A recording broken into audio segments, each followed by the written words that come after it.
ต้องปรับวันหนึ่งนะครับจะถือโอกาส เดี๋ยวเพื่อเกิดปรับก็ทราบกันเองนะครับอยากให้ท่านรัฐมนตรีที่มีรายชื่อออกมาหวั่นไหวเลยนะครับผมว่าเร่งทำงานกันดีกว่าทุกวันมันก็มีค่า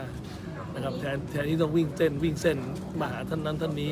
อย่างนี้จะต้องมีการพูดคุยกับรัฐมนตรีที่อยู่ในโผที่วิเคราะห์กันไหมครับว่าอาจจะต้องเคลียร์กันอะไรเงี้ยไม่เคลียร์ครับผมไม่ได้เป็นคนเขียนผมไม่เคลียร์อยู่แล้วครับคืออยากให้ทุกท่านตั้งใจทำงานมากกว่าผมพูดโดยตลอดเวลาผมพูดมาโดยตลอดช่วงเวลา1 เดือนที่มีข่าวเรื่องปรับรัฐมนตรีผมว่า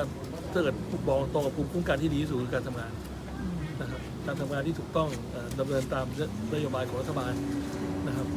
ของแต่ละกระทรวงก็มีนโยบายเรือธงอยู่แล้วทุกท่านทราบอยู่แล้วต้องทำอะไรบ้างนะครับ